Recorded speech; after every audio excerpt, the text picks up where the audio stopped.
Cover करनी थी, वो है अपस्ट्रीम एंड डाउनस्ट्रीम। मैं एक बार आपको और रिवाइज करवा रही हूँ, अपस्ट्रीम डाउनस्ट्रीम वाला। और फिर मैं आपको क्वेश्चंस करवाऊंगी ऑन टाइम एंड वर्क। ठीक है, बाकी सब बच्चे नहीं आ रहे? आ रहे हैं। लेट में आते हो, चलो। कल आपका टेस्ट है 4 to 5 में, 4 4 o'clock टाइमिंग्स है टिल 5:30।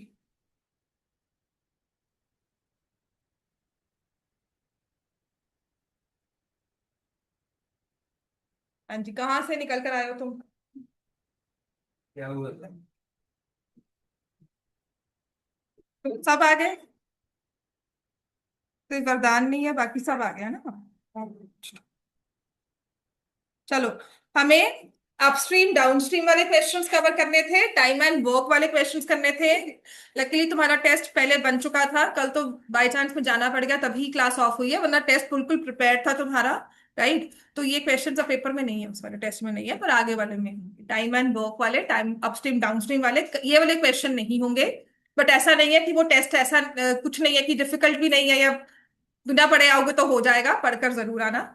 ठीक है, अपने बेसिक्स फॉर्मूला सब रट कर आने हैं। ठीक है, और उसमें बोर्ड क्वेश्चंस भी हैं, जो बोर्ड में क्वेश्चन आ चुके हैं ना पिछले 1 2 सालों में, एमसीक्यूज वगैरह। टेस्ट बड़ा अच्छा से बना हुआ है। ठीक है ना, ऐसा नहीं है कि कुछ भी नहीं कर पाओगे, ऐसा भी नहीं कि सब कुछ हो जाएगा, सब कुछ होना चाहिए। ठीक है, चलो। अपस्ट्रीम एंड डाउनस्ट्रीम मोशन हमने करना है। ये जब क्वेश्चंस हमें क्वाड्रेटिक इक्वेशंस में दिए जाएंगे, सबसे पहले तो डिस्टेंस मेंशन किया जाएगा, और बोट और स्ट्रीम की स्पीड में any one will be given. Linear equations में ना दोनों ही मिसिंग होती थी वैल्यूज, ना ही बोट की स्पीड दी है ना ही स्ट्रीम की स्पीड दी है। लेकिन क्वाड्रेटिक इक्वेशंस में कम से कम एक वैल्यू मेंशन की जाए। ठीक है, जो मेनली क्वेश्चंस है ना उसमें बोट की स्पीड मेंशन है, और सिर्फ एक क्वेश्चन मुझे मिला था जिसमें बोट की स्पीड नहीं, स्ट्रीम की स्पीड दी हुई थी। समझ में आ गई बात है? तो इसमें हमें करना क्या है, हमेशा ऐसे वाले क्वेश्चन में हमें निकालनी होती है speed upstream and speed downstream. तो मान लो अगर बोट की स्पीड को मैं बी से डिनोट करती हूं, स्ट्रीम की स्पीड को मैं एस से डिनोट करती हूं, तो अपस्ट्रीम स्पीड कितनी हो जाएगी? प्लस होगा या माइनस होगा? तुम सीढ़ी चढ़कर आना चाहते हो,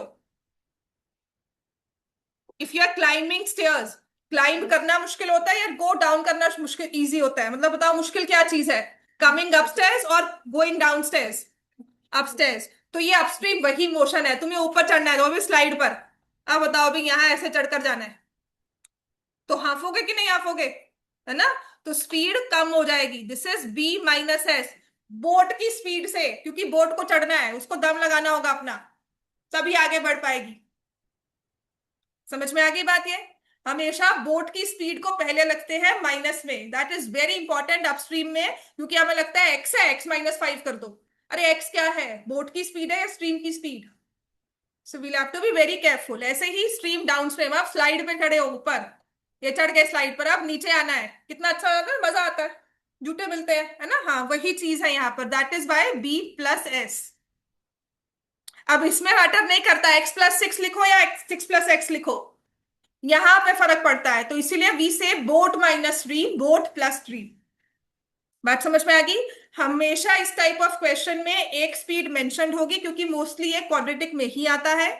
एक स्पीड मेंशन होगी, आपने अपस्ट्रीम डाउनस्ट्रीम फाइंड करना है। उसके बाद आपने upstream time and downstream time find करना होगा।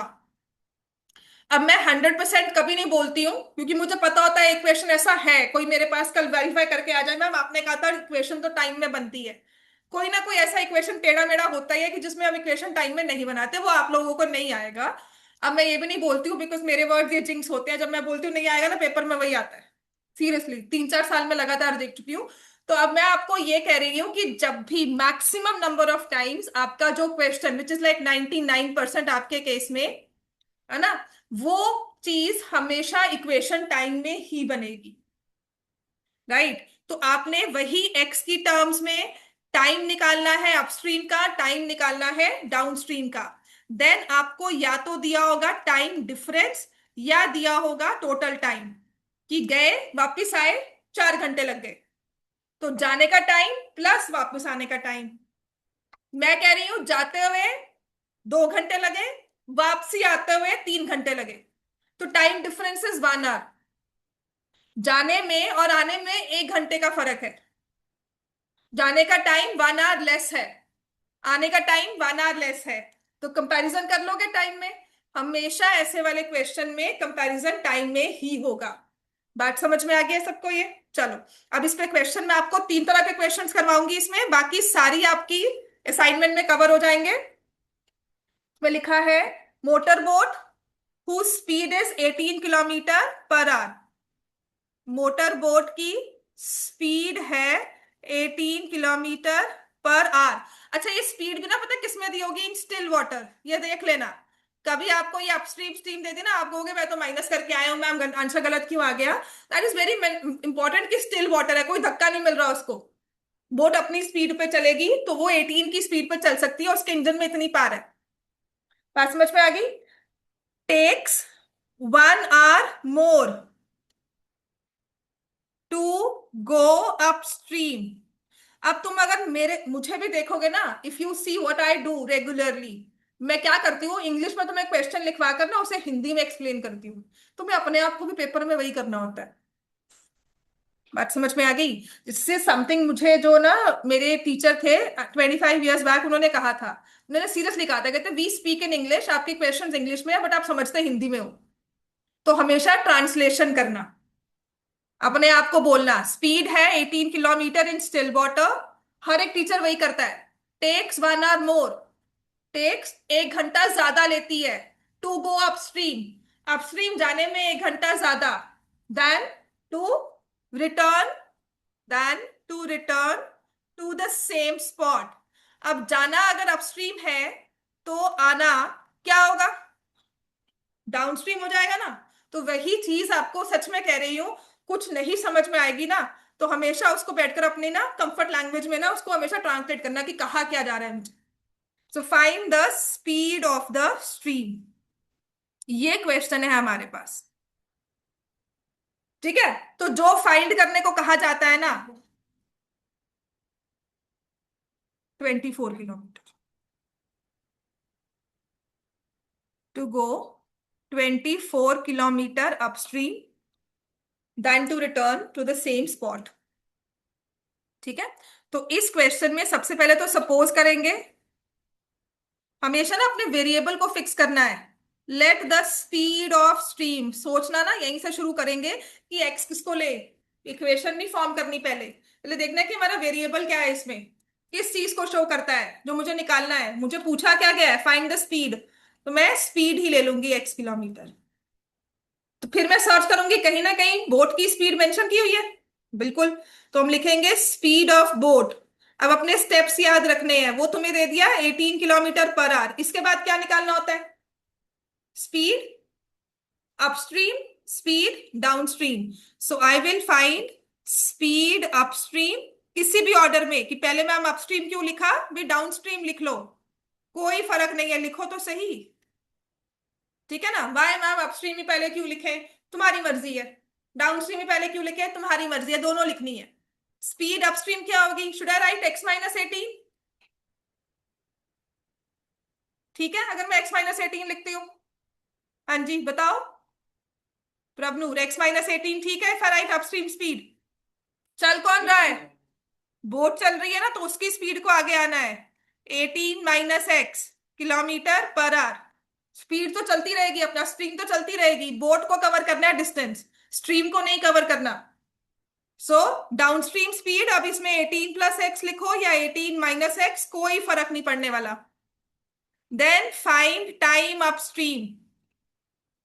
अच्छा, टाइम का फॉर्मूला क्या होता है? या डिस्टेंस का फॉर्मूला मैंने क्या करवाया है, distance is equal to speed multiplied by time. तो अगर मुझे टाइम निकालना है तो डिस्टेंस और स्पीड को क्या करना चाहिए, डिवाइड। तो स्पीड अपॉन डिस्टेंस लिखते हैं या डिस्टेंस अपॉन स्पीड? टाइम निकालने के लिए should I right distance upon speed या स्पीड अपॉन डिस्टेंस? बोलो, इक्वेशन लिखी हुई है, डिस्टेंस अपॉन स्पीड ये नहीं लिखना बच्चे, कुछ भी मतलब अपनी मर्जी से। आई हैव सीन पेपर, कुछ भी लिखा होता है, बस कि बोल दिया, बस लिखना है। क्या लिखना है वो भी ऑर्डर मैटर करता है, ठीक है। सो टाइम अपस्ट्रीम, डिस्टेंस कितना था, कितना है 24। तो यही डिस्टेंस और यही स्पीड जो अपस्ट्रीम की है। टाइम डाउनस्ट्रीम इतना लिखोगे, अब तुम्हारे पास पूरा क्वेश्चन कैटेगराइज है। 24/18 + x, बस आवर्स लिख देना। अच्छा पता है क्या होता है, मैं कहती हूँ यहाँ तक तो पहुंचो, ये आवर्स तक तो बाद में पहुंच ही जाओगे। जब ये समझ में आ जाएगा लिखना, अपने आप होगा अच्छा अच्छा आवर्स नहीं लिखा तो नंबर कट गए। जो आता है ना मैम सब कुछ तो लिखा था फिर क्यों नंबर कट गए, फिर मैं कहूंगी आर्ट्स नहीं लिखा था, फिर वो अच्छा आर्ट्स नहीं लिखा था, अब ये भी लिख देंगे। ठीक है, बात समझ में आ गई। अब देखो उसने क्या है, टेक्स 1 hour मोर, अपस्ट्रीम जाने में 1 hour ज्यादा लगा। तुमने दोनों टाइम लिखे हैं, कौन सा टाइम ज्यादा है, अपस्ट्रीम का या डाउनस्ट्रीम का। आइडियली सोचो, सेम डिस्टेंस, अपस्ट्रीम में टाइम ज्यादा लगेगा कि डाउनस्ट्रीम में, अपस्ट्रीम में। तो बड़ा टाइम ये होगा ना, ठीक है। तो मैं लिखूंगी 24/18 - x, 24/18 + x, बीच में माइनस का साइन, गिव मी अ +1। इस माइंडसेट के साथ, इन स्टेप्स के साथ इस क्वेश्चंस को अप्रोच करना, कभी भी गलत नहीं होगा। तुझे नींद क्यों आती है इतनी, 4 बार तू यॉर्निंग कर चुका है, जब तक ये मैंने 10 मिनट ना बोला होगा अभी तक। गिनकर 5:20 पे क्लास स्टार्ट किया, उसके बाद भी तुमसे टेस्ट का बोलकर बाकी सब बोलकर 10 मिनट में 4 बार तेरे को यौन आ चुका है। इतना हम क्या सोच रहे हैं, चल पढ़, यहाँ पे आके बैठ। नहीं आएगी नींद, उसको पीछे नहीं लगाना, सीधी तरफ चला इधर,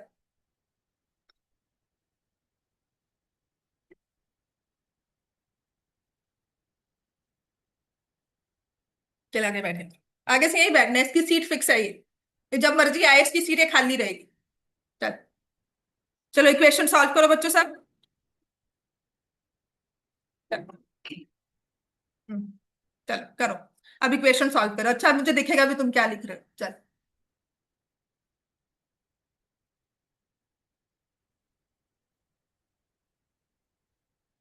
हो गया सॉल्व।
क्या, दिमाग लगा लो, चाहे इतनी देर के बाद आए हो। प्लस माइनस करना तो हमें आता है ना। अगर मैं तुमसे मल्टीप्लाई करने को बोल रही हूँ या इस इक्वेशन को सॉल्व करने को बोल रही हूँ, वो भी तुम असिस्टेंट चाहते हो कि मैं उसे देख कर लिख लूं। दिमाग लगा ले बच्चे, अभी का लगाया हो ना, बाद में नंबर ही कन्वर्ट होंगे उससे। नंबर्स में वो दिमाग लगाया हुआ कन्वर्ट होगा। So this will be, I think factors are 54 and 6, 54x - 6x। तो यहां से x + 54, x - 6। तो -54 नहीं हो सकती स्पीड, x की वैल्यू आ जाएगी 6, -54 को कर दोगे रिजेक्टेड। ठीक बन गई थी इक्वेशन ये। नहीं इक्वेशन तक बनाया खुद से कि नहीं, कि वो भी तुम्हें देखना पड़ा, दिखा क्या किया। कर, जो गलत किया तो अच्छी बात है ना। 432, यहाँ से x + 18 क्यों मल्टीप्लाई खत्म कर दिया। यहाँ तूने एलसीएम ले लिया, यहाँ पे क्यों नहीं लिया, वो क्यों काटा हमने। ये यहाँ भर दिया क्यों, ये यहाँ चला जाए, ये यहाँ चला जाए, आगे आगे ऐसे क्या ये मूवमेंट है बता। नहीं वो क्या, LCM will be 18 - x × 18 + x। बेटा ये बेसिक सीखने बहुत जरूरी है, पता है क्या है। हमें क्वेश्चन समझ नहीं आ रहा, हम कैलकुलेशंस भी ठीक से नहीं कर रहे हैं। हर एक पॉइंट पर थोड़ी हमें वो बनना है।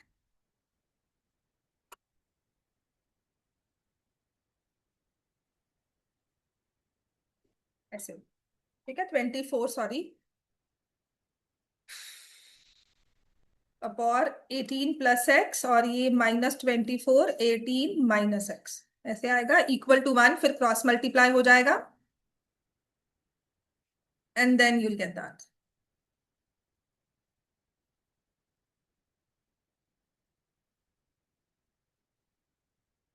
ये इक्वेशन बनेगी, फिर फैक्टराइज करोगे, तब तक नेक्स्ट क्वेश्चन लिखो बाकी बच्चे।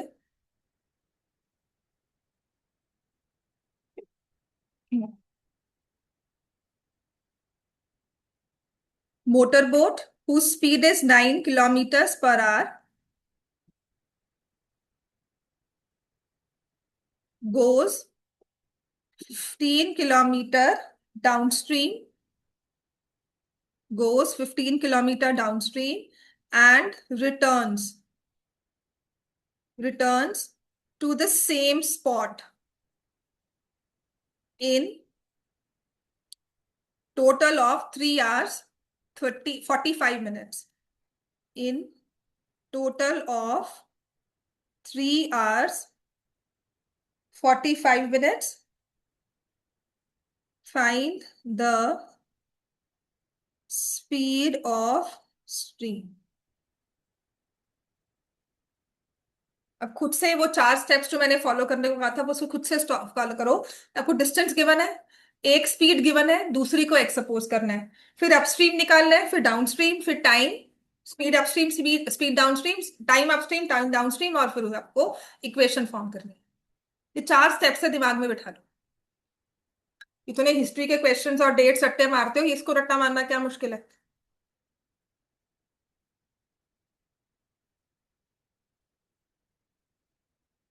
जल्दी।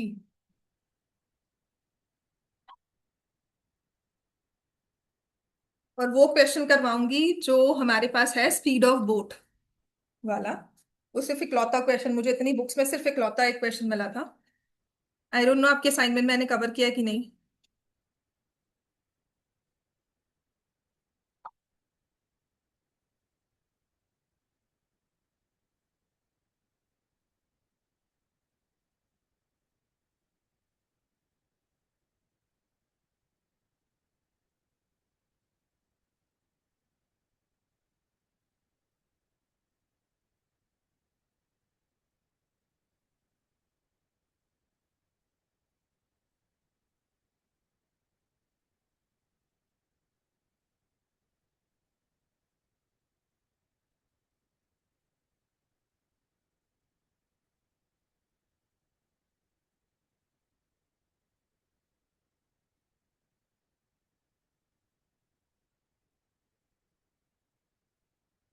15 किलोमीटर डाउन स्ट्रीम है, ये गलत लिखा हुआ है इसमें। 15 किलोमीटर पर आवर पता नहीं क्यों लिखा होगा, वो 15 किलोमीटर डाउन स्ट्रीम। चलो बनाओ बेटा जल्दी से।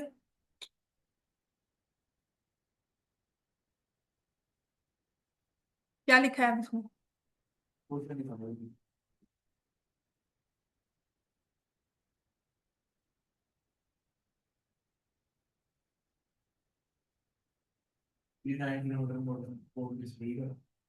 क्या लिखा हुआ है बेटा? क्या लगता है किसकी स्पीड होगी फिर? निकालने को क्या कहा है? हाँ, तो फिर किसकी स्पीड होगी?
अपस्ट्रीम स्पीड कितनी होगी?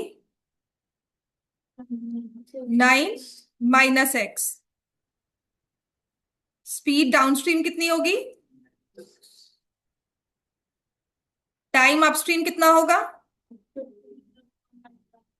और डाउनस्ट्रीम कितना होगा? बस यहाँ पे आवर्स लिखना। अब ये क्वेश्चन में क्या लिखा हुआ है? In total of 3 hours 45 minutes। जाने और आने का टोटल टाइम है, तो इन टाइम्स को हम क्या करना है? प्लस करना है, माइनस करना है? प्लस करेंगे, क्योंकि क्या लिखा हुआ है? टोटल। 5 hours मोर, 5 hours लेस थोड़ी लिखा है। So it will be 15/9 - x plus 15/9 + x। अब 3 hours 45 minutes को कैसे लिखूंगी?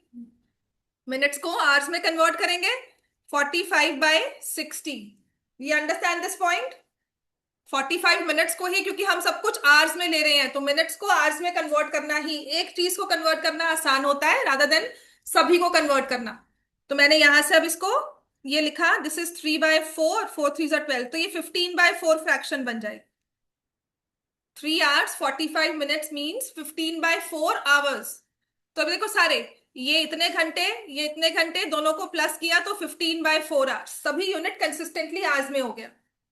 So now solve it.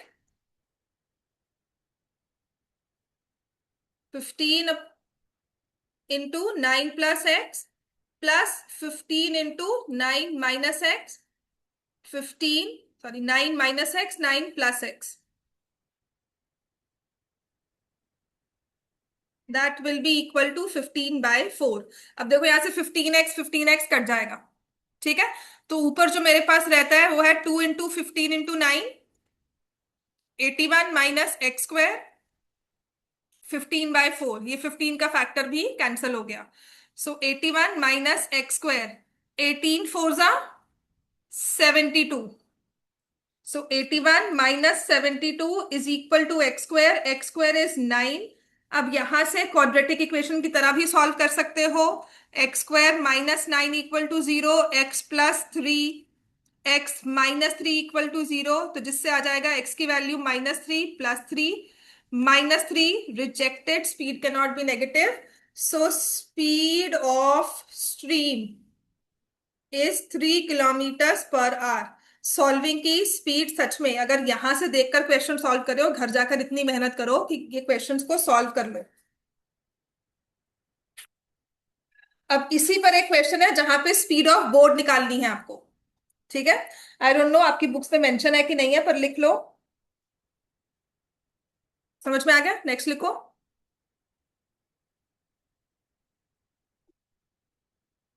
A boat goes to a boat goes a distance of a boat goes a distance of 8 kilometers and returns to the starting point in 4 hours 16 minutes if speed of stream is 1 kilometer per hour, find the speed of boat in still water। आपकी books में शायद ये question ना हो।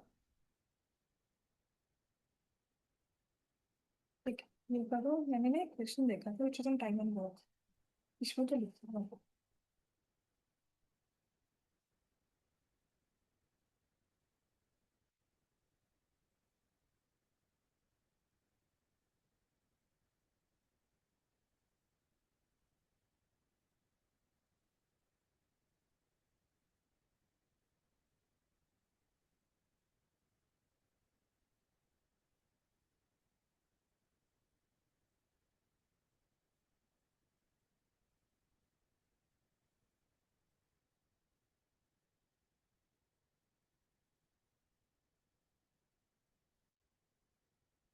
Same पे होगा। 4 hours 16 minutes given है, बस 16 को लेकर घबराना नहीं है, 16/60 लिख दोगे, वो भी फ्रैक्शन बनेगी, उसी हिसाब से सॉल्व करना है।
हाँ जी, boat goes a distance, speed, इसमें एक्स किसको सपोज करेंगे? स्पीड ऑफ द बोट, है ना, इन स्टिल वाटर, एक्स ले लिया। स्पीड अपस्ट्रीम कितनी होगी? एक्स माइनस कितना? 1, बिल्कुल ठीक है। Speed upstream will be x minus 1, speed downstream will be x plus 1। Time निकालोगे, time upstream is 8 upon x minus 1, time downstream is 8 upon x plus 1। समझ में आ गया? उन दोनों को ऐड करेंगे तो 4 आवर 16 मिनट्स का के साथ हमें इक्वेशन मिल जाएगी।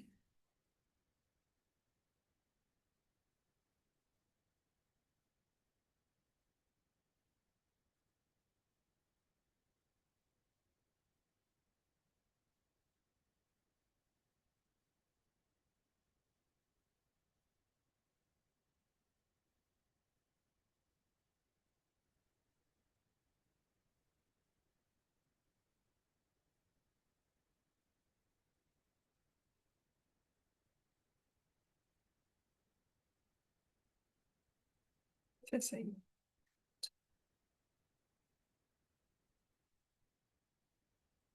मेरी फाइनल जो इक्वेशन आएगी वो होगी 8 upon x minus 1 upon plus 8 upon x plus 1, 4 hours 16 minutes को मैं इस तरह से लिख लूंगी। 4 जा देन 15 जा 60, 4/15 आ जाएगा। ठीक है ना, 4 4 जा 16, 15 4 जा 60, दोनों को कैंसिल किया, 15 4 जा 60 प्लस 4, 64/15। तो अब इसको हम लोग सॉल्व कर लेंगे। तो देखो ये मेरे पास बन रहा है 8 × x+1 प्लस 8 × x−1, 64/15, और नीचे देखो x-1, x+1 तो इसके है ही है। तो मुझे समझ में आ रहा है ये 16x ऊपर हो गया, और ये x² - 1 है, 64/15 है। यहां से मैंने 4 कैंसिल कर दिया, तो ये मेरे पास बन जाता है x 15x = 4x² - 4। सो 4x² - 15x - 4 = 0।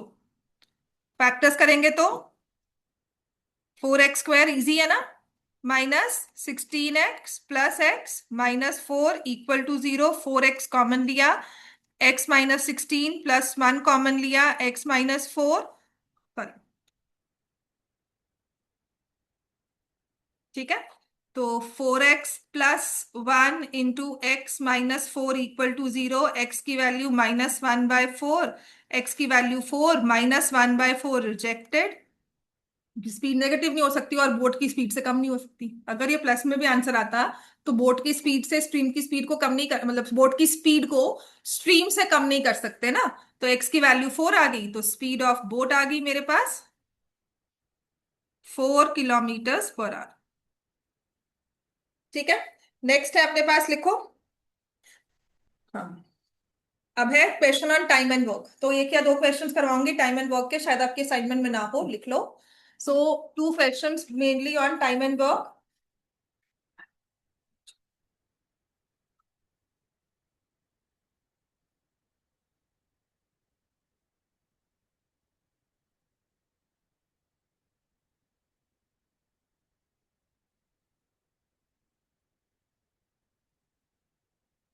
हो गया सबका?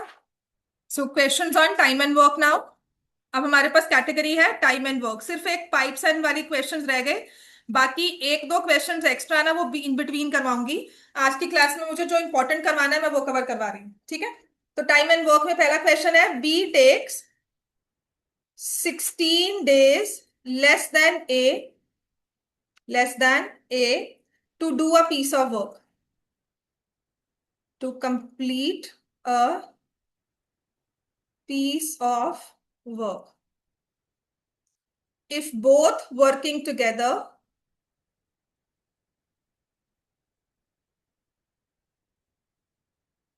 can finish it in 15 days,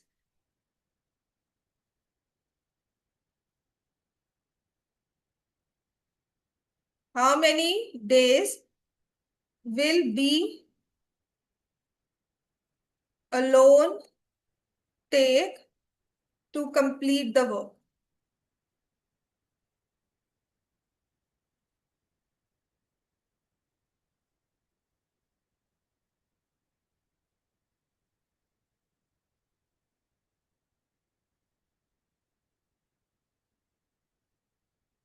ए और बी का टाइम डिफरेंस दिया हुआ है वर्क का, है ना।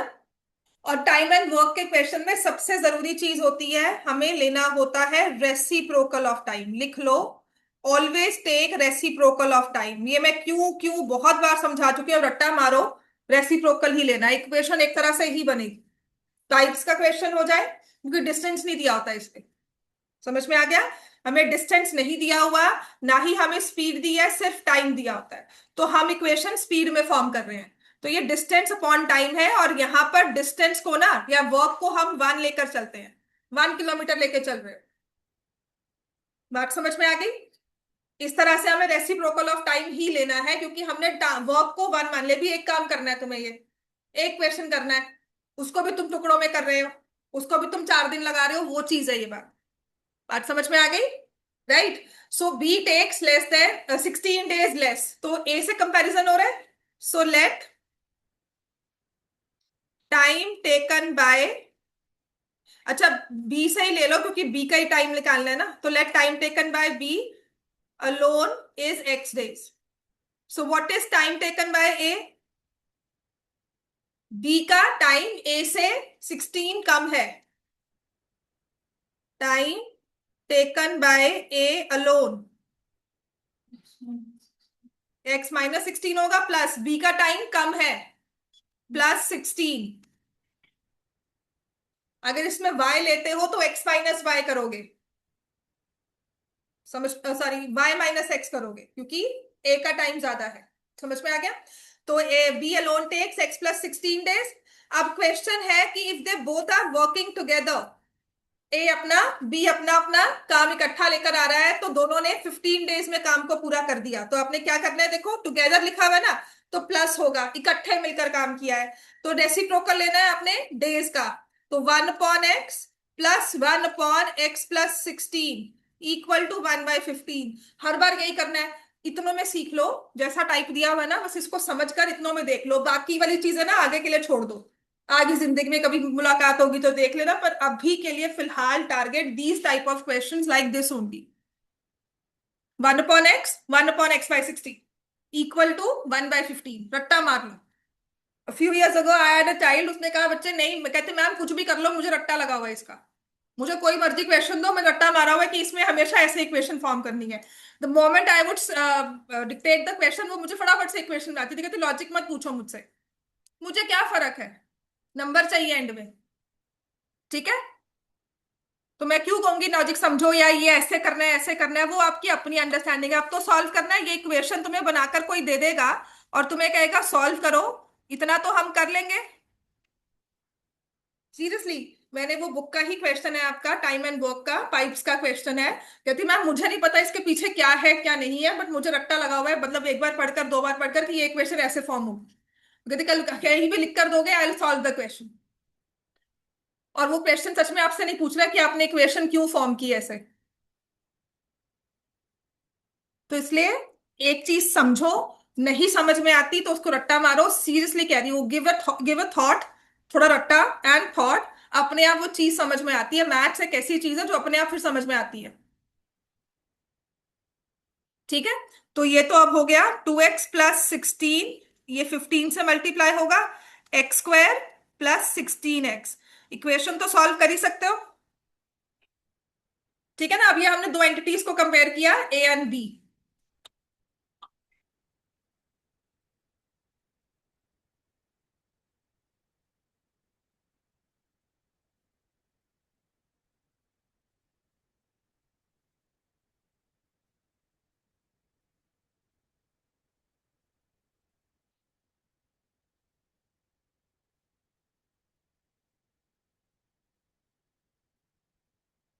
फैक्टर्स बन गए, बहुत इजी है, नंबर में ही है फैक्टर्स, जरा सा अलग करो, नंबर में फैक्टर्स मिल जाते हैं। जो आया है उसको 1/8 करेंगे। नहीं नहीं, बस वही आंसर है, बस एक्स की वैल्यू निकालनी थी, x24 आ गया बस, ठीक। क्योंकि जो ये वर्क टाइम होता है ना, the only problem with time and work is आप वर्क को क्वांटिफाई नहीं कर सकते। तुम्हें एक फर्नीचर का पीस बनवाना है, तुम उसको कैसे ब्रेक डाउन करोगे, इतने पीसेस चाहिए तुम्हें। एक लेबर होगी तो एक दिन में काम हो जाएगा। So here you are dealing, you are dealing with manual labour, उसको आप क्वांटिफाई नहीं कर सकते हो कि मैं एक दिन में 4 यूनिट बना लूंगा। वो तो होगा अगर स्टैंडर्डाइज्ड वर्क होता है, ठीक है। लेकिन most of the problem standardise नहीं होते। एक सोफे में हमें 2 फ्लावर्स बनाने हैं, दूसरे में 4 बनाने हैं, किसी में अलग तरह का फ्लावर होगा, अलग तरह की कार्विंग होती है ना। डायरेक्टली बोर्ड्स कट करने हैं तो वहां उसमें क्वांटिफाई कर सकते हैं, ठीक है। तो ऐसे वाले क्वेश्चंस में डिफिकल्टी क्यों आती है, बिकॉज वर्क को क्वांटिफाई क्या करोगे, सिर्फ पानी भरना या ईंटें या दीवार खड़ी करनी थोड़ी है। और दीवार में भी थोड़ी होगा कि 1 मिनट में मैं 4 ईंटें लगा दूंगा। So labour will never talk like this, that's why इसको क्वांटिफाई नहीं किया जाता। तो टाइम वर्क क्या है, दीवार बनानी है। वर्क क्या है सच में, ये वर्क वही है। अगर प्रैक्टिकली सिचुएशन में जाओगे तो ऐसे ही वर्क से डील करोगे। तुम लेबर को बुलाते हो, दीवार खड़ी करनी है, 2 दिन में हो जाएगा, फिर तुम कहते हो 2 बंदे ले आए, हाँ फिर हो जाएगा एक दिन में। अब एक दिन में भी नहीं हुआ तो अगले दिन आते हैं, थोड़ा बहुत काम करते हैं, तो that's why it's never quantified. समझ में आ गई। अगर दिल्ली पहुंचना है, if I start here from here, तो मुझे पता है कि after 6 to 7 hours I will be there in Delhi. उसे क्वांटिफाई किया, कितना डिस्टेंस ट्रैवल किया, ठीक है ना। तो फिर इसको एरिया को ब्रेक करना कि नहीं मैं इसमें पहले इतने स्क्वायर मीटर्स तुम इतने में बनाते हो, वो बहुत टेक्निकल हो जाता है। यहाँ पर हम regular dealing, day to day dealing में वर्क करते हैं। बात समझ में आ गई। ये मैथ्स बहुत रियल वर्ल्ड मैथ्स है, जो एक्चुअल तुम्हें कभी काम आएगी जिंदगी में। तो x माइनस ये हो गया, देन x+10 हो गया, this is equal to 0, x की वैल्यू 24 है। ये एक्चुअल रियल वर्ल्ड मैथ्स है। कल इन्वेस्टमेंट्स करोगे तो वहां समझ में आएगा कि क्या चीजें बोली जा रही हैं। 11th 12th की मैथ्स है जो बैकडोर मैथ्स होती है, कि जो इसके पीछे का सिस्टम चल रहा है उसको समझने के लिए थोड़ी सी पेशेंस चाहिए होती है। और समझ में आ गई, तभी 10th तक मैथ्स कंपलसरी की जाती है। इतनी बेसिक साइंस तो लेकर आओ चलो, तभी मैं कहती हूँ मैथ्स पढ़ लो। चलो नेक्स्ट लिखो। टाइम एंड वर्क में ना सच में, और जरूरी चीज क्या है, आपको ये करवाया भी नहीं हुआ नंबर्स के साथ। 2 men and 5 women can complete a piece of work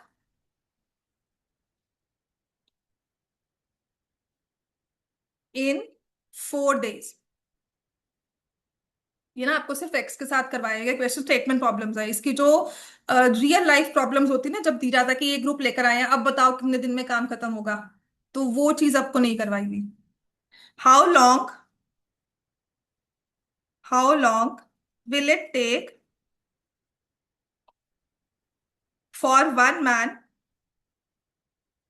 to complete the work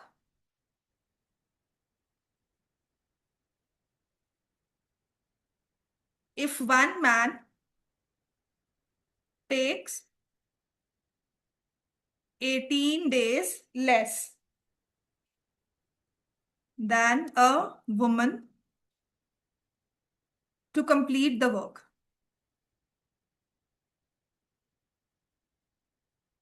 अब इसमें 2 ग्रुप्स की बात की हुई है। There are 2 men and 5 women, एक ग्रुप है। मैन और वुमेन की कैपेबिलिटीज या नंबर टाइम टेकन को कंपेयर किया हुआ है, ठीक है। So man takes 18 days less, so man का ही टाइम निकालना है, हाँ। सो we'll write here, let the time taken by man alone, by 1 man alone, तो वो हो जाएगा x days। Time taken bye 1 woman alone कितना हो जाएगा, x+18। अच्छा इतना तो समझ में आ गया कि 1/x 1/18 करना है, 1/x+18 है ना। ये करना है 1 + x+18, ऐसे करना है ना। ये तो समझ में आ गया, रट्टा इतना लग गया। 2 men, मैन का टाइम क्या था, एक्स वाला या x+18 वाला, एक्स, तो ये ऊपर आ जाएगा। एक मैन का 1/x, 2 men 2/x, 5 women, so multiply the speed bye 5, 1/x+18, ठीक है। और 4 दिन में काम पूरा हुआ, ये भी टाइम है, इसका भी रेसिप्रोकल लेना है। तो ये इक्वेशन समझ में आ गई। 2/x plus 5/x+18 equal to 1/4, जो भी टाइम है वो रेसिप्रोकल में आएगा, बाकी कोई नंबर नहीं। जो टाइम दिया जाएगा हमेशा वो रेसिप्रोकल में आएगा। बात समझ में आ गया? सॉल्व कर लो अब इसको।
फैक्टर्स बन गए।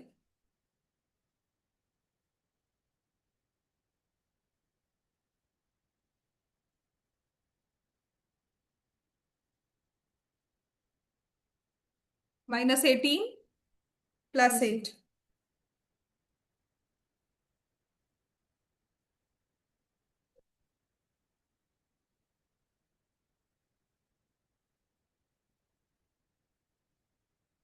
तो x की वैल्यू 18 आ गई, because x can not be -8, rejected, पर लिखना जरूर है x equal to -8 rejected. So x is 18। So time taken by man alone 18 days, one man alone 18 days, and one woman alone will be 18 plus 18 36 days। यही है। हम्म, समझ में आ गया? अब है पाइप्स वाले क्वेश्चन, सेम इसी तरह से होते हैं।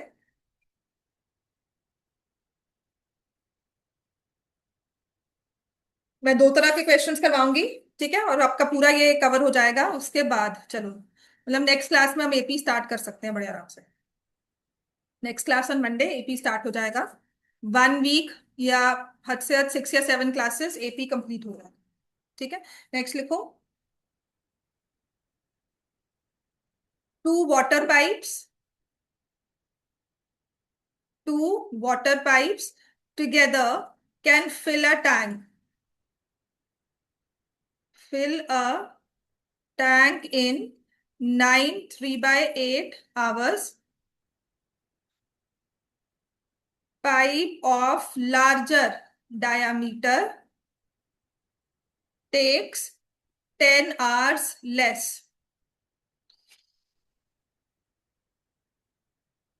Takes 10 hours less than the smaller one to fill the tank. Smaller one to fill the tank भी समझ में आ जाएगा ना, लिखा हुआ है ऐसे तो सेपरेटली, कि सिर्फ अगर पाइप ए को खोला जाए या सिर्फ पाइप बी को, छोटी वाली पाइप को बड़ी वाली पाइप को, तो उस हिसाब से टैंक किस हिसाब से फुल होगा। Find the time, find the time in which each pipe can fill, speed लिखा होगा, गलत है वैसे तो, स्पीड वही होता है 15 आवर्स में ही वो फिल कर सकता है, स्पीड यहाँ पे टाइम से ही आ जाता है। Time in which each pipe can fill the tank separately.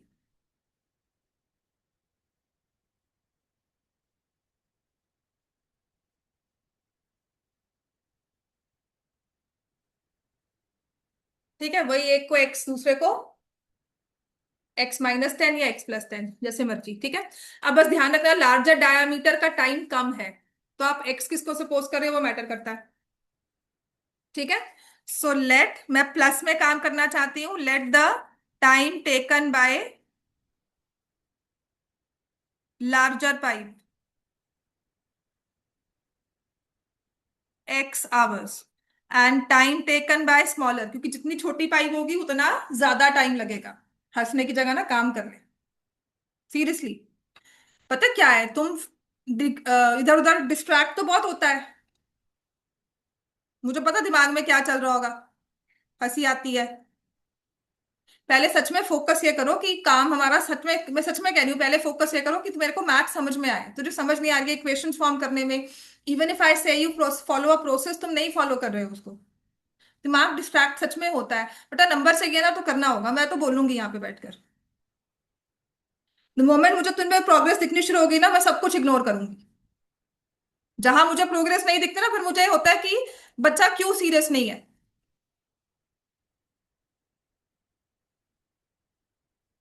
Progress दिखेगी ना तब हंसी बिल्कुल नहीं आएगी, सीरियसली। खुद में तुझे लिखेगा ना कि प्रोग्रेस दिख रही है, समझ में आ रहा है, तब फालतू की चीजों में दिमाग जाता ही नहीं है। So time taken by larger pipe is x hours, time taken by smaller pipe is x plus 10 hours। और फिर उसने दिया है टुगेदर 9 3/8, तो सभी टाइम का रेसिप्रोकल लेना है। तो यही था जो क्वेश्चन, सच में that child told me ma'am, मुझे तो बस रट्टा लगा हुआ है। बस ध्यान क्या रखना, ये गलती मैंने भी की थी क्लास में क्वेश्चन सॉल्व करते हुए। ये टाइम क्योंकि ऑलरेडी फ्रैक्शन में है, और जो भी ऐसे क्वेश्चंस बने हैं ना उनमें सब में टाइम फ्रैक्शंस में है। 9 3/8 कन्वर्ट करोगे आएगा 75/8। मैंने यहाँ 75/8 ही लिया, और बाद में एंड तक हम सोच रहे हैं 2 मिनट लगाकर कि क्यों आंसर नहीं आया। ठीक है, चलो मेरा चलता है, क्लास में था, I quickly corrected my mistake. Paper में बैठ के टेंस होकर सोचोगे ना तो कभी आंसर नहीं आया तो सोच लेना क्या इस टाइम का हमने रेसिप्रोकल लिया है कि नहीं। So instead of 75/8 I will say 8/75। जब पहले क्लास में क्वेश्चन करवाया था कभी नहीं बोला था कि इसको रेसिप्रोकल लेना, वो एक था, पर जब मुझसे गलती हुई तो आई थॉट कि और भी हो सकती है। ठीक है, तो यहां से x+10 प्लस एक्स मतलब 2x+10 हो जाएगा। मल्टीप्लाई करेंगे 75 से 8x x+10। क्वेश्चन सॉल्व कर लो।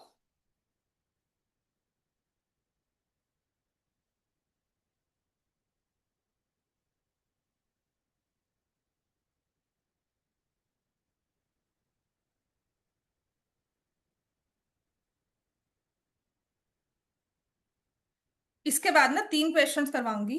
साइंस क्लास है आज, साइंस की क्लास छुट्टी है, चलो फिर 5 मिनट एक्स्ट्रा लगा लेना। छुट्टी है आज। तो ऐसा है ना, मुझे जो 3 क्वेश्चंस कवर करवाने हैं, which is one of a kind, by chance एक नंबर का एमसीक्यू आ गया तो पेपर में करने लायक हो गए। आप अभी करवाऊंगी तो समझ में आना शुरू हो जाएगा। इक्वेशन को घर से सॉल्व कर लोगे, ठीक है, राइट, इक्वेशन घर से सॉल्व कर लेना। अब ये इस तरह का क्वेश्चन ना पेपर में बहुत बार दिखा है। इक्वेशन लिख लो बच्चे सारे, ये फाइनल इक्वेशन क्या बनी है वो भी लिख लो।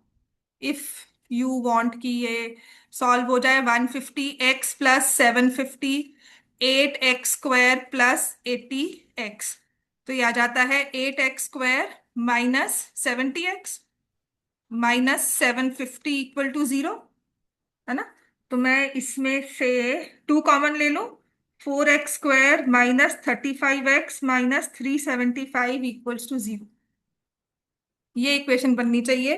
फैक्टर्स भी तुमने आंसर लिखा होगा ना, तो फैक्टर्स आराम से हो जाएंगे इसमें, 15 और 25।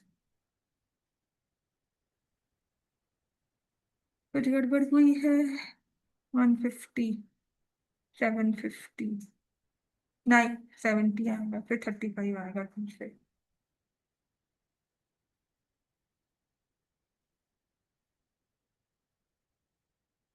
क्या गड़बड़ हुई है, 2x+10 75 से 8, 150 + 750 8x² + 80x।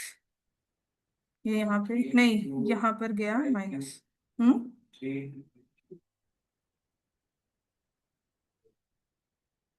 नहीं मैं तो, हाँ, × 4 है, बताइए, × 4। हाँ तो ठीक है ना, 50 के साथ ही आएगा आंसर फिर, है ना। प्रैक्टिस क्या है,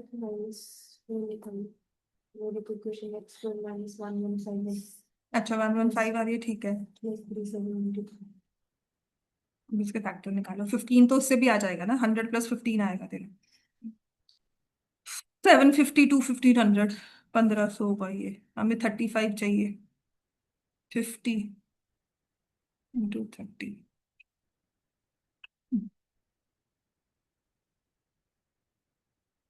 ये आएगा तभी 30, ठीक है। चलो नेक्स्ट लिखते हैं।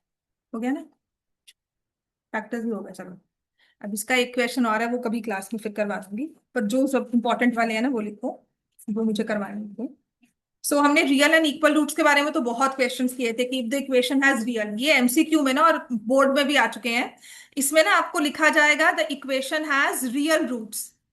रियल रूट्स का मतलब है डी जो है it is more than zero, ठीक है, और यहां more than equal to zero, या लिखा जाता है रियल एंड डिस्टिंक्ट रूट्स, ठीक है, which is D is more than zero. ये दोनों ध्यान रखना, इसमें यही केसेस होंगे, या तो मोर देन इक्वल लिखा होगा क्योंकि उसने कहा होगा रियल रूट्स है, तो इक्वल भी हो सकते हैं, डिस्टिंक्ट भी हो सकते हैं, लेकिन रूट्स एग्जिस्ट करते हैं, रियल है। और एक कह रहा है कि रियल एंड डिस्टिंक्ट, तो पता है कि इक्वल नहीं है, मोर देन जीरो है, सिर्फ इन इक्वेशन में आएंगे। The question says find the value of k for which quadratic equation x² + kx + 4, ये इक्वेशन है, equal to zero, has real roots. बताओ भाई, ये एक्चुअल क्वेश्चन जो है ना, दिस इज फ्रॉम इन इक्वेशंस, चाहे लीनियर हो चाहे क्वाड्रेटिक हो, सीबीएसई के सिलेबस में 9th-10th में नहीं है, तो आपको नहीं देना चाहिए। पर लॉजिकली अगर आप ट्रैक करते हो ना, तो इसको हम ऑप्शंस के साथ फिर भी ट्रैक कर सकते हैं, तभी सीबीएसई कॉम्पिटेंसी बेस में डाल देते हैं। ठीक होगी बात ये आया हुआ है सीबीएसई के सैंपल पेपर में या उसकी टीचर्स मॉड्यूल में ना, ये क्वेश्चन है ही है, K more than zero, K less than -4 and K is less than equal to +-4। अच्छा पता क्या है, 11th में जाकर ये टॉपिक करोगे ना, आप कहोगे मैम पता है ये क्वेश्चन इतना इजी था, क्या समझ नहीं आ रहा था, क्योंकि आपको वो टॉपिक ही नहीं करवाया हुआ है। समझ में आया? The moment we start doing 2-3 questions on in equations ना, ये क्वेश्चन कुछ भी नहीं है हमारे लिए। बट समझ में आया? अब सोचना कैसे है, आपको पता है इक्वेशन दी है, उसमें रियल रूट्स है, तो I will immediately think of D, D is more than zero, यही होगा।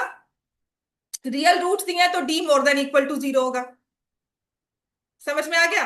आप इस इक्वेशन से डी निकाल सकते हो, क्या आएगा, k² -16 4 b² -4ac, ठीक है, 16 should be more than equal to zero. अब मैं कुछ भी कर लूं, आपको समझाऊं बेटा पैराबोला ऐसा बनता है वैसा बनता है, तुम्हारे दिमाग में सच में कुछ नहीं रहने वाला, ऑप्शंस के थ्रू आ जाओ, तुम्हें इस नंबर को पॉजिटिव वैल्यू देनी है। बात समझ में आ गई? अब तुम्हें ना पूरी नंबर लाइन अगर ब्रॉडली ट्रैक करोगे ना, यहाँ 16 का स्क्वायर रूट 4 ± 4 में दिया हुआ है, -4 यहाँ होता है, 4 यहाँ होता है, उसने वही बताया हुआ है, या 4 से बड़ा या -4 से छोटा, 4 से बड़ा यहाँ पे इक्वल टू दे दिया, या माइनस में वही सेम चीज है, मतलब वही 2-3 नंबर बार बार दिख रहे हैं, 4 -4।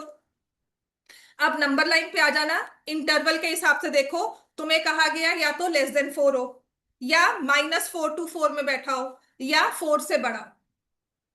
अब k का स्क्वायर तुम्हें 16 से बड़ा करना है, एक नंबर को स्क्वायर करके 16 से बड़ा आंसर आना चाहिए, तो क्या वैल्यू होनी चाहिए, 4 से बड़ी, 4 से छोटी, -4 से छोटी कैसे, किस इंटरवल में बैठोगे तो k का स्क्वायर मोर देन 16 आएगा, k को कौन सी वैल्यू दोगे, इस वाले इंटरवल से दोगे या यहां से दोगे, यहां से दोगे, बताओ।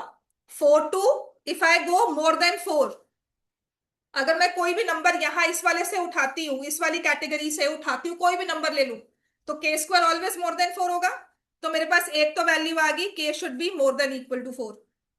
ऐसे वाले क्वेश्चन में करना क्या है मैं वो बता रही हूँ, क्यों तो अभी हम सोच ही नहीं रहे हैं। उसके बाद अगर मैं कह रही हूं कि k के स्क्वायर को 16 से बड़ा होना है, तो यहां पर हमारे नेगेटिव नंबर्स भी ध्यान रखने चाहिए कि अगर यही चीज -4 से छोटी हो जाए, मैं तो स्क्वायर कर रही हूं, वो फिर भी प्लस में आंसर देगा, so k less than equal to minus. लिख लो इसको, 2 बार 3 बार घर पे जाके पढ़ लेना, देन ओनली यू अंडरस्टैंड कि जब भी कुछ स्क्वायर में आया ना ऐसे, राइट, तो हमें ये नहीं करना कि जैसे हम इक्वेशंस में लेते हैं के इज इक्वल टू के स्क्वायर इक्वल टू 16, ऐसा आता है ना, तो आप क्या लिखते हो, के इज इक्वल टू +-4। इन इक्वेशंस में ऐसे नहीं चलता है, इन इक्वेशंस को टैकल करने का अलग वे होता है। तो वो कहते हैं कि एक नंबर को स्क्वायर करके 16 से बड़ा आंसर आना चाहिए। तो आप कहते हो 4 16 पे, मतलब 4 पे एग्जैक्टली 16 आएगा वो भी चलेगा, और 4 से बड़ा नंबर लूंगी तब भी 16 से बड़ा आंसर आएगा स्क्वायर, तो वो भी चलेगा। तो any number in this interval will go. ऐसे ही इसके काउंटर में -4 बैठा है बिकॉज मैं स्क्वायर कर रही हूँ। समझ में आ गया? तो ये दो इंटरवल्स हमने पिक कर लिया। अब ऐसा ये क्वेश्चन और है, लिखो। नहीं, इक्वलिटी है बेटा, इक्वल का है, यहाँ पे मोर देन इक्वल है ना, रियल रूट्स लिखे हुए हैं। अब जो नेक्स्ट क्वेश्चन देने वाली उसमें रियल एंड डिस्टिंक्ट है, ये वाला बेटा, इक्वल टू। जब आप इन इक्वेशन के साथ ये लगाते हो मोर देन के साथ, दिस इज इक्वल टू। ठीक है, हाँ मैं वही कह रही हूँ ना, ये चीजें सिखाई नहीं जाती, फिर हमें क्वेश्चन आ जाता है। चलो नेक्स्ट लिखो, कोई बात नहीं, नेक्स्ट लिखो, चलो जल्दी से, कितना टाइम हो गया, वेरी गुड। चलो, अब इक्वेशन है roots of 5x² - kx + 1 = 0 has real and distinct. अच्छा, प्रॉब्लम पता क्या हुई थी कि मैंने करवाया रियल एंड इक्वल में, नेक्स्ट पेपर में आ गया रियल एंड डिस्टिंक्ट, फिर करवाया रियल एंड डिस्टिंक्ट, तो एक और क्वेश्चन आ गया, वो एक और क्वेश्चन दिख गया, तो तीनों मैंने लिखे हुए हैं। अब देन कौन सा ऑप्शन होगा? अच्छा, फिर मैंने कहा ये तो क्वेश्चन आना चाहिए ही नहीं, फिर मुझे किसी पेपर में दिख गया, वो भी सीबीएसई के, फिर मैं बिल्कुल चुप कर गई कि नहीं, ये पेपर में आ सकता है।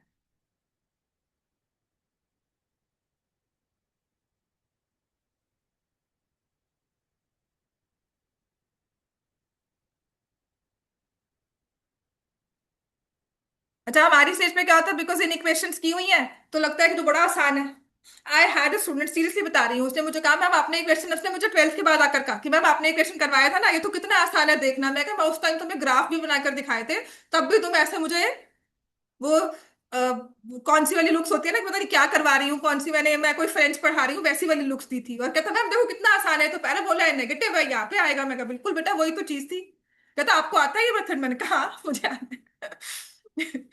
क्योंकि आपको वो टॉपिक ही नहीं करवाया हुआ है। सीरियसली, इन इक्वेशंस को 1 2 बार ही करवाएंगे ना, अपने आप समझ में आनी शुरू हो जाती है। तो फिर से रियल एंड डिस्टिंक्ट है, डी मोर देन 0 हो जाएगा, सो इट विल बी के² -20, है ना, -4ac के² -20 मोर देन 0 आएगा। अब तुम देखोगे -2√5 + 2√5 कहां से आया? √20 से। ठीक है ना, तो इसका मतलब यहां से के² शुड बी मोर देन 2√5 का होल स्क्वायर। अब होता क्या है, अगर मैं ऐसे लिख दूंगी ना, आप इसको प्लस माइनस करके ऑप्शन मार्क कर दोगे। ऐसा नहीं करना हमने, हमने सिर्फ इसको लिखना है के² इज मोर देन 20। तुम्हारे नंबर लाइन में 3 इंटरवल्स आ गए, -2√5 + 2√5। कौन सी वैल्यू रखो? देखो इसमें ना एक नंबर 0 है ना, तो 0 का स्क्वायर क्या 20 से बड़ा होता है? नहीं ना, मतलब यहां तो तुम खड़े ही नहीं हो सकते, तो या तो इधर जाओगे या इधर जाओगे।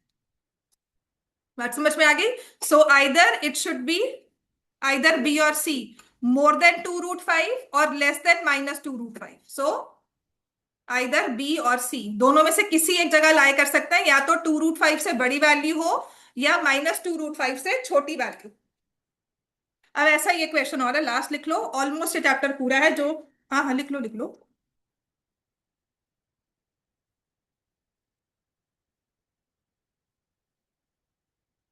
ठीक है, तो पहले वाले में थे रियल रूट्स, इसमें है रियल एंड डिस्टिंक्ट। अब उसमें पता क्या लिखा है? No real roots. चलो नेक्स्ट वाला क्वेश्चन जो होगा, राइट इट डाउन। अगर अभी लिखना चाहते हो तो लिख लो इसको, और लिख लिया? ठीक है,